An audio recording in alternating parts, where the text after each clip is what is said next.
All right, it looks like we're in good shape. People are coming in. Good evening and happy Wealth Wednesday. My name is Lisa Lickert, and I am your trainer this evening. And we're focusing in on retirement security in an uncertain world. This is a conversation, and this is all about you.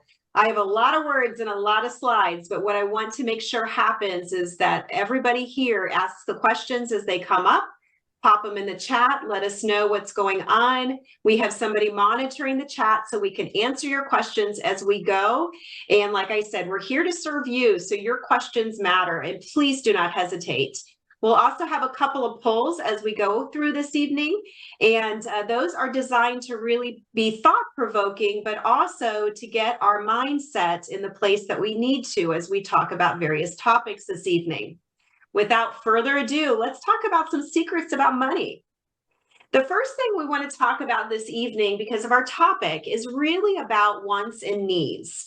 This is good to do at every stage of your life and every age. You're never too young or too old to really do deep dives into what your needs are and what your wants are.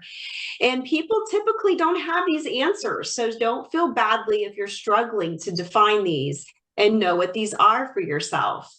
Now, I had an advisor years ago, probably more than 20 years ago, ask me what health I wanted to be in retirement. So she didn't ask me what my wants and needs were. She wanted to know what I wanted my health to be. And I thought that was a silly question at first, but it's a very powerful one if you think about it, because I went on the assumption that everybody wants to go to health in retirement. But if you're really not focusing in on making that health good and you being able to be active, your wants aren't going to be traveling or maybe some hobbies that are more physical. So it was a really great way to set the mind and make some decisions about wants and needs as it related to retirement.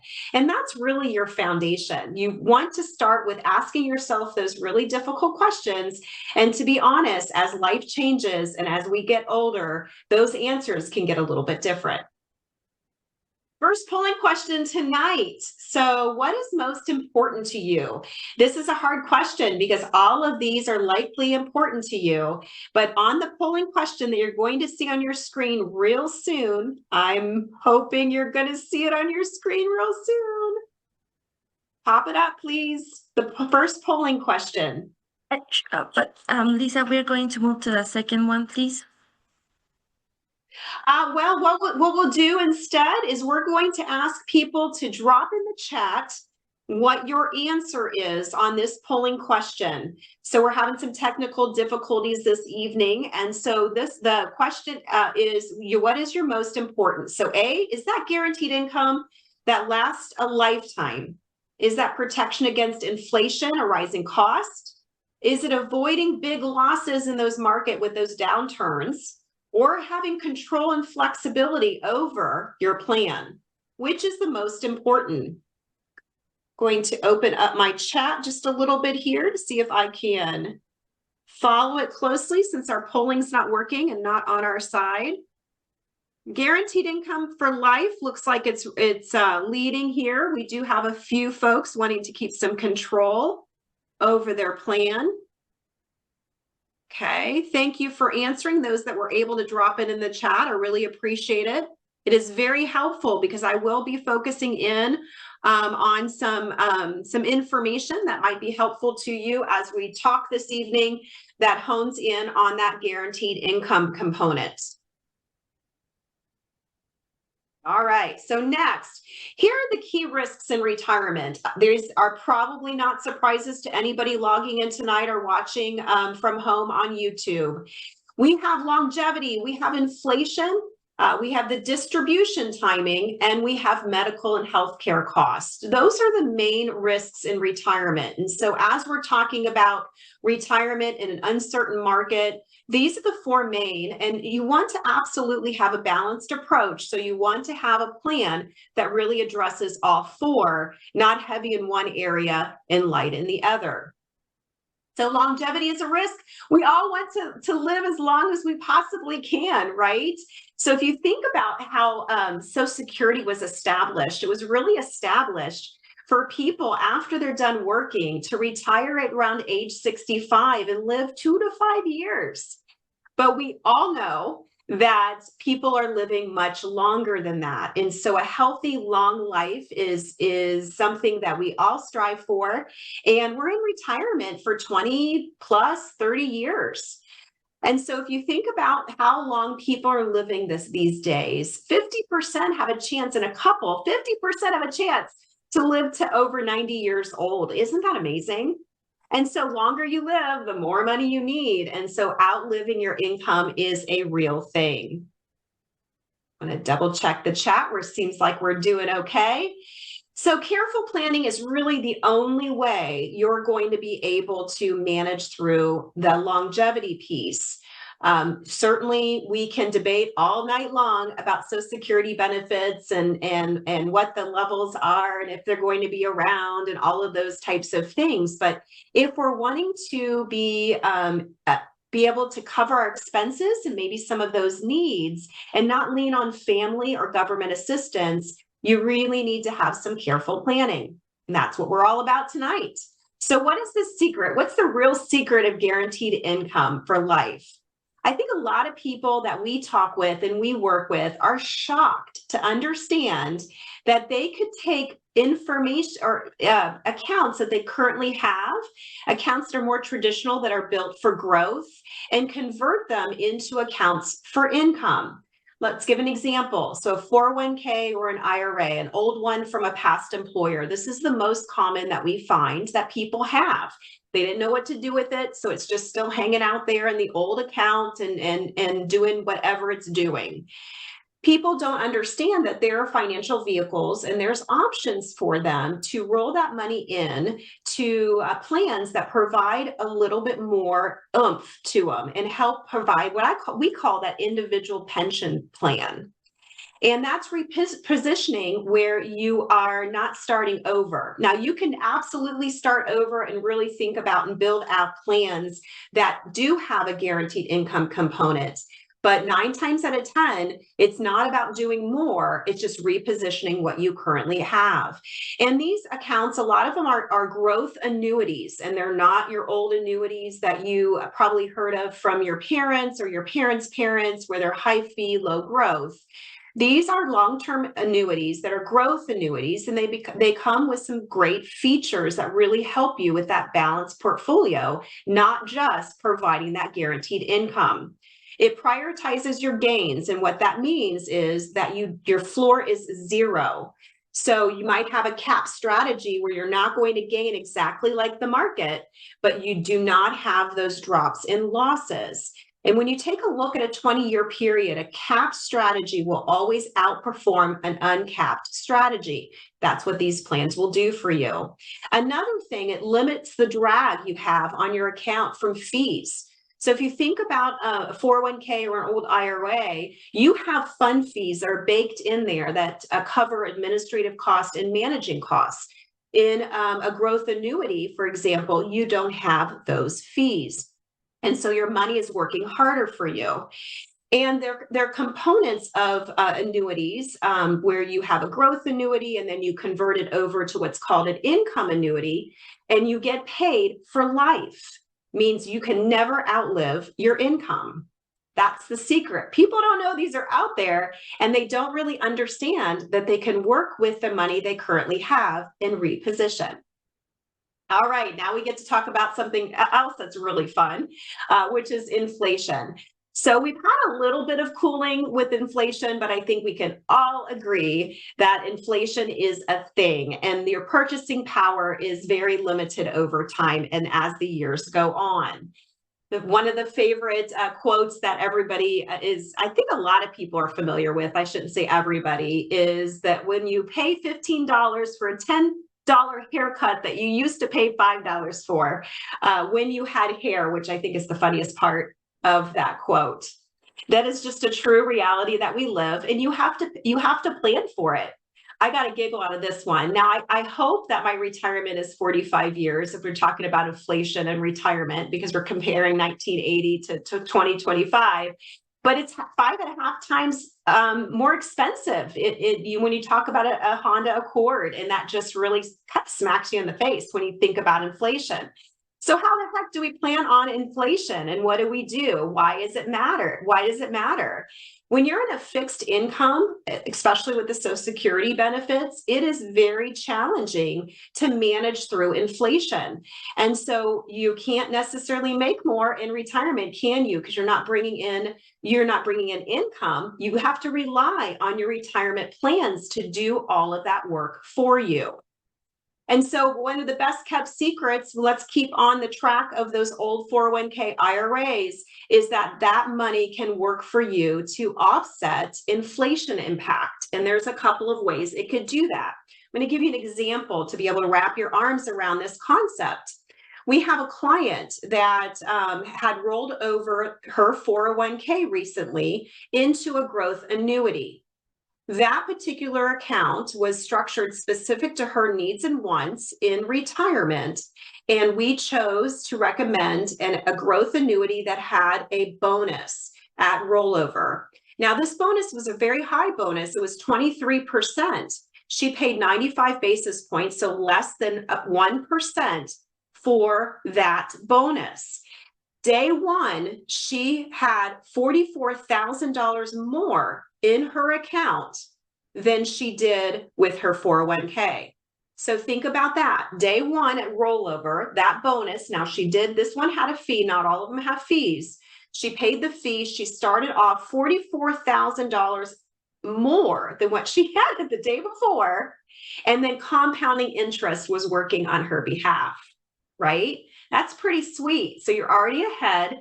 And then she's compounding on that higher amount that was rolled over with that bonus. So letting that compound work for you, right? And one of the many ways to do that is with those bonuses where you're starting off at a higher place. But another way of letting that work for you is where you are focusing on those gains and mitigating those losses. And how you do that is inside of a growth annuity. Again, you get those gains, but the floor is zero. So you're not dealing with those market losses, and compounding is working even more for you in those cases. And then we mentioned the pension style income. There are riders and there's different treatments to financial vehicles that will give you a pension style. Companies that used to pay pensions for life and you never ran out of your pension. That's a thing of the past for sure. But these secret financial vehicles, I kind of giggle. They're not necessarily a secret, but nobody talks about them.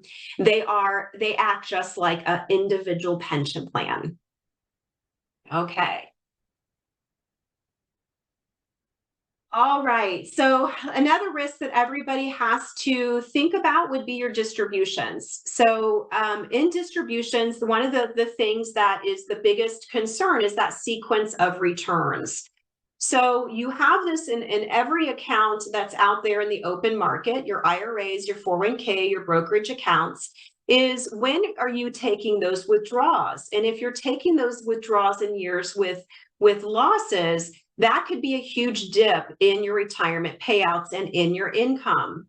So that's another reason for a balanced approach. You want to make sure that your money is spread across multiple platforms. So when or if we don't have crystal balls, losses happen, the time you need to take withdrawals, you do not have such a huge impact on your income.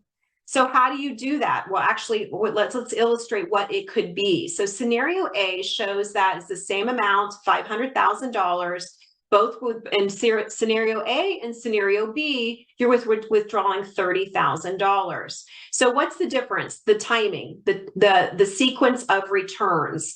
In scenario A, look at how long the money lasts, because there's 2 years of growth before the losses. So the sequence of returns is much different than if they were withdrawing just a few years later when the following few years had losses. So think about that. So no one has a crystal ball.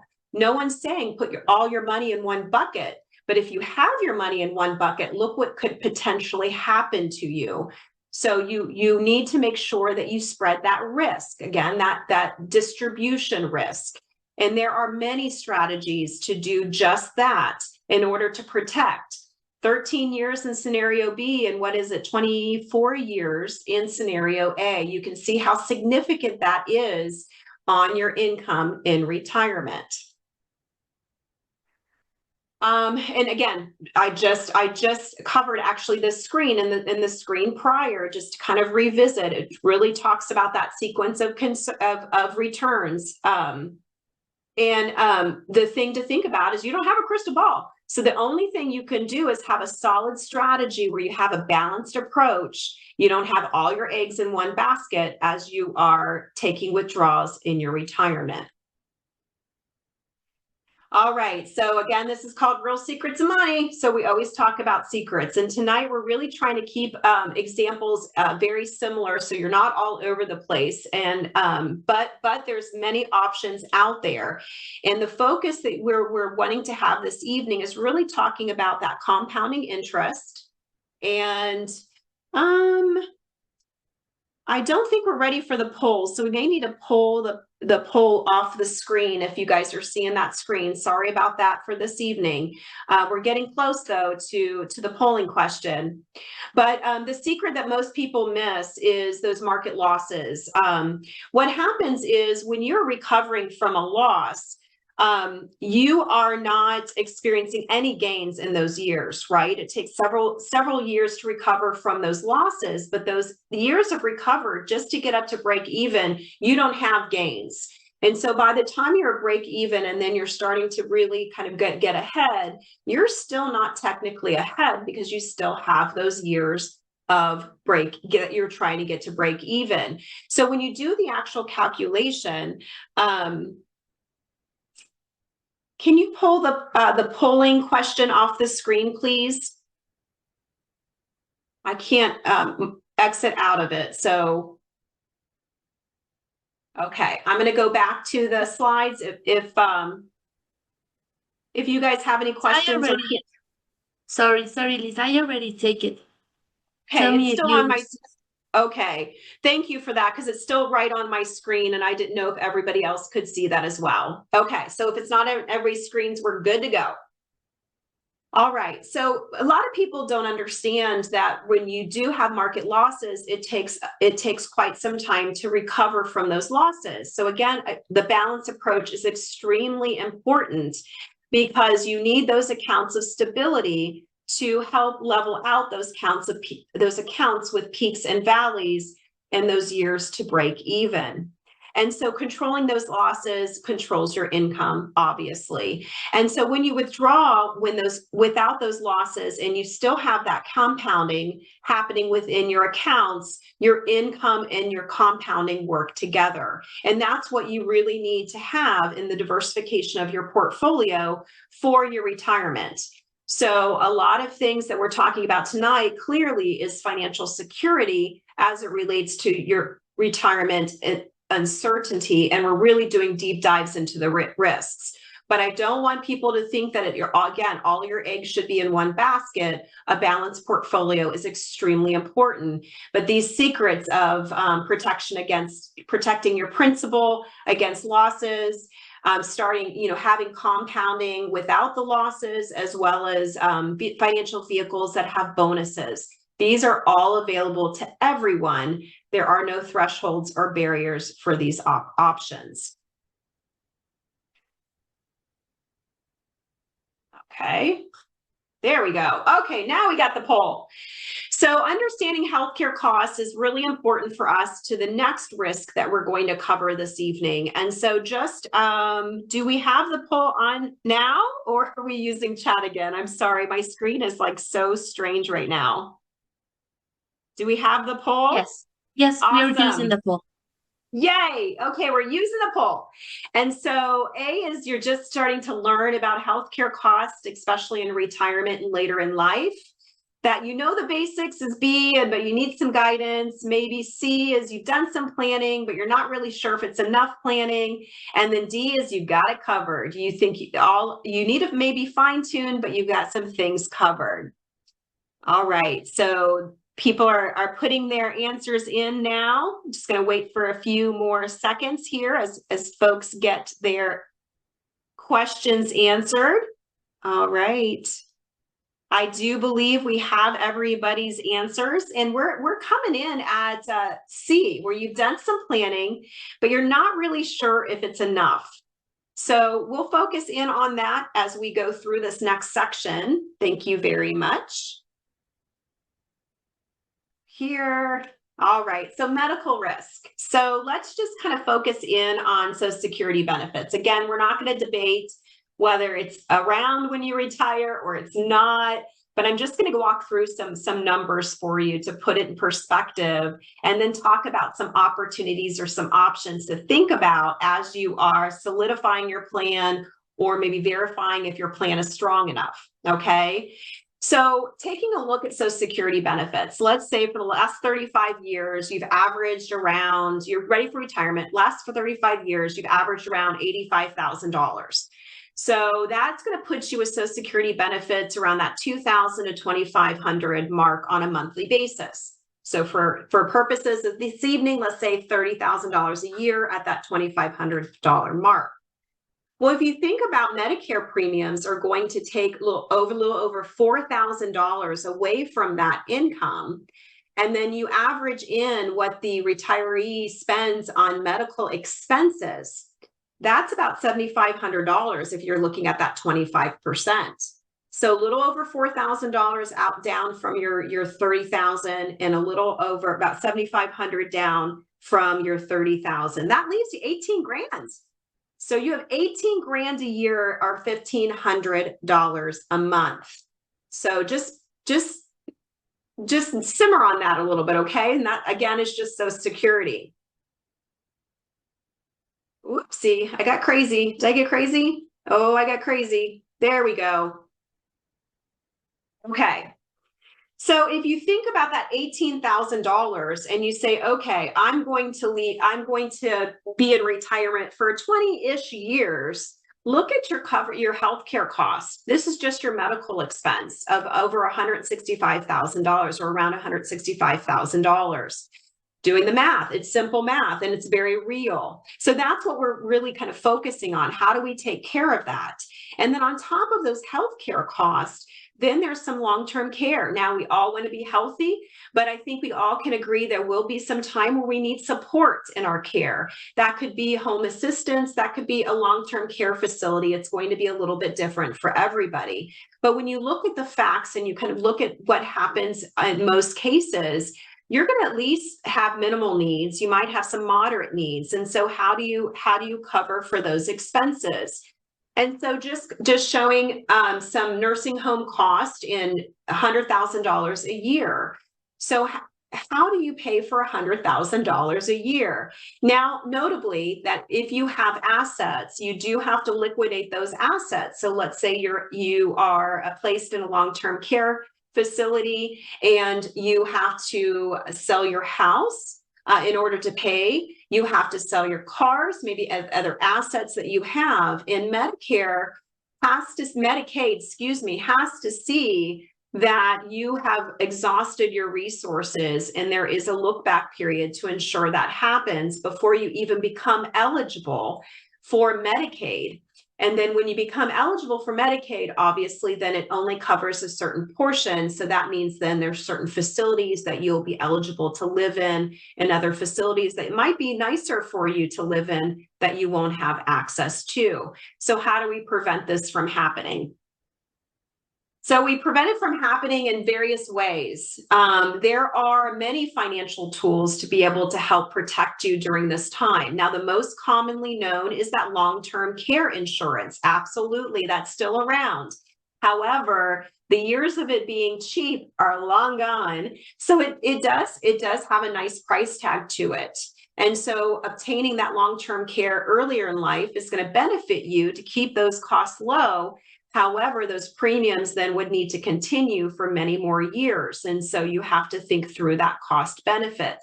Also, with long-term care, you have to consider exactly how you use it. You have to, in many cases, provide receipts, and you don't have those flexibility. It is there. It works extremely well for people. The point we have to make sure that everybody's aware of, it's about you and what you need and what your goals are. So long-term care could absolutely be that solution for you. But there's also other financial vehicles out there, and this is the secret, that really have some baked in features. So when you're talking to your financial professional, make sure you're talking about things like living benefits. These are benefits that pay out of your policy while you're here. It usually has a death benefit component to it. It usually does have a cash accumulation component to it. And these types of plans can work for you in multiple ways. Living benefits being one of them if you have chronic care needs, accident needs, those types of things. There's also funds that these funds can offset different expenses. So you don't have to use them for specific medical expenses. You might be able to use it you might want to use it to pay your rent versus your medical bill. So you have that flexibility. It might be for assisted living. It might be for medical related expenses. But these are payouts that go to you so you could live the life that you need to. Now, sometimes that doesn't cover everything, so you really have to think through that plan and that strategy for sure.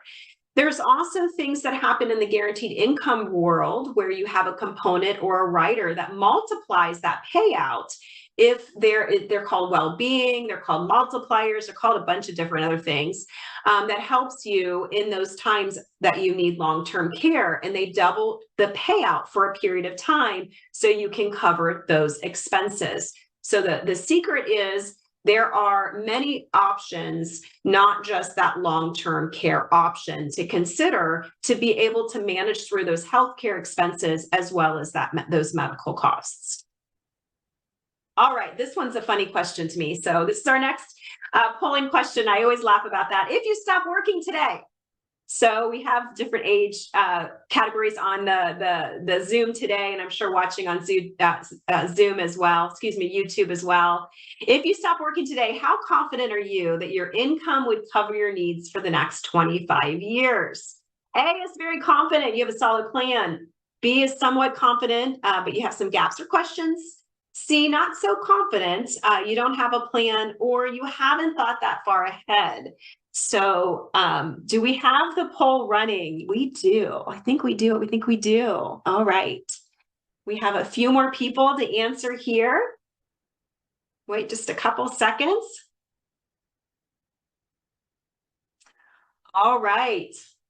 So somewhat confident, but you may have gaps and questions. Absolutely understandable. That is the top answer this evening. And quite frankly, that's why we do these education sessions. They really just get you started. Maybe you can take away some nuggets and some information. Maybe reach out to us afterwards to have a conversation specifically about your plan. But everybody's different. And we want to always take people through education because education is power. So you're getting from that somewhat confident to that very confident. And while everything may not always be buttoned up, you absolutely have a solid pathway and you're feeling good about where you're heading. Okay, so how to manage these risks, right? We talked about 4 different risks in pretty serious categories with significant expenses tied to all of these risks. So the key here, again, a balanced approach, making sure you have a strategy and a plan. I think everybody, even if you're not a friend of your money, we've heard of that 4%, right? Where the 4% is you're taking 4% from whatever retirement account you might have saved up. And then the following years, you are adjusting for inflation. And the thinking is that growth will kind of replace and help fund.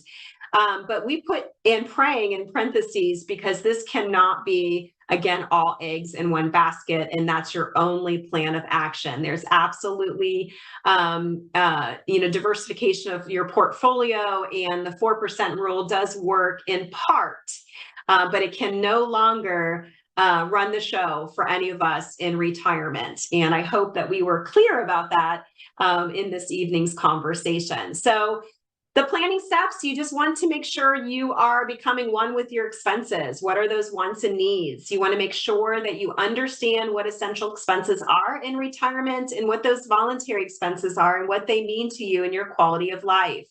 You're always going to be reviewing and adjusting. So whoever you decide to work with, you want to make sure that you're meeting with them at least once a year and you're taking a look at everything. I don't care if you're 20 years old or you're 65 years old, you're going to be meeting with somebody at least once a year or looking at your plan at least once a year, asking the questions, retooling, reevaluating.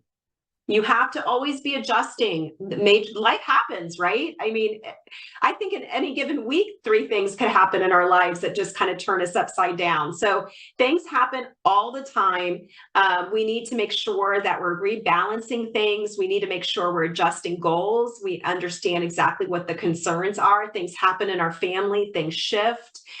We definitely need to update beneficiaries. There are blended families these days, and there's a lot of complexities as it relates to law and beneficiaries. So that's something that's extremely important to adjust on an ongoing basis. You want to make sure that you are doing everything you can possibly do month over month, quarter over quarter, year over year to keep that eye on the ball, as I put it. And you want to match your income with your needs. Easier said than done. I totally get it. But when you have your finger on the pulse and you're reviewing your plan on at least an annual basis, you are always going to be able to march towards that goal with confidence. So just to kind of hit on this, I kept talking about balance, portfolio, and diversification on all these kinds of things. And so this just gives you some visibility on your mix. You know, some of these are flexible, some of these are meant to stabilize things. So you've got your Social Security. Again, pensions, kind of a thing of the past, but they could certainly still be available. I know government employees and things like that still have pension plans. You've got your retirement accounts, you got your brokerage accounts, your IRAs, your 401ks. You have annuities. We touched on those a couple of times tonight. You mentioned the brokerage accounts, your bonds, your savings accounts. That could be a traditional savings. That can be a high yield savings account. If you are fortunate to be able to invest in real estate, obviously you have real estate, rental income coming in, and then some people do work for a lifetime. They work for a part-time job because they want to keep busy, but in many cases people have to cover all of those risks and expenses that we just discussed. There tends to be a gap. And so you want to make sure those income sources do fill that gap. There's shortfalls that many people are going to be facing. Maybe that too many eggs are in that one bucket or basket, I should say. And so filling that financial gap a lot of times can be done by those more financial secured options versus those high risk options. Just heard Tom speak in California in January, and he's a big fan of guaranteed lifetime income. In his talk, I think he said he has 12 annuities. And so he opens annuities often. There's flexible contribution annuities he was talking about, and you know, a couple of them we actually just put a client into that has 11% bonus with no fees on the index investments and no fees on the bonus. And so he talks about opening these up, taking advantage of these bonuses, compounding interest. Many cases there's guarantees in growth, not just payouts, and he's certainly obsessed with it. And I love the don't worry, retire happy. So any more secrets to share? Really, this is about you. So everybody has a little bit of a different money mindset. Everybody's starting at a different place. Everybody's going through different things within your life. And so you just start now. It doesn't matter where you're at, just start now. Maybe you add to what you're already doing. Maybe you explore some other options. Maybe I shared something that piqued your interest this evening that you would like to explore and learn more about. But you need to understand you and what's right for you and what your money, they talk about money personality or money mindset. Just know exactly you and what your needs and goals are. You already hold the key to guaranteed income, most likely. This is a secret that most people know. We talk to people all the time with those old 401ks and IRAs using the example we did tonight.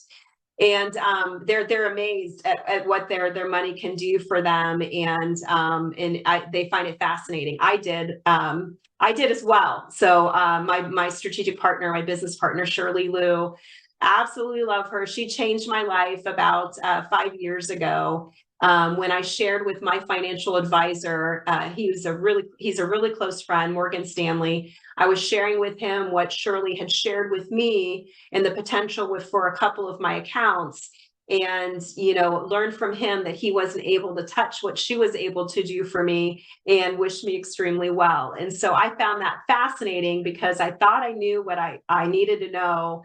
And here, even working with a financial advisor, I didn't know. So love the fact that we hold the key to that guaranteed income piece. Compounding interest is incredible without interruptions. I mean, I think the math is very easy, and it's essential for you to have in your portfolio. So something you absolutely want to become more familiar with. Know that there's bonuses out there. There's principal protection, and the structure actually matters. It's not about products. It's not about anything that's transactional. It's really about repositioning your money and understanding the structure and how the structure can work for you, not just today, but 5-10 years down the road. And it's about progress. It's not about chasing returns. You definitely need to have funds that have that growth, that higher growth without caps, for sure, for diversification.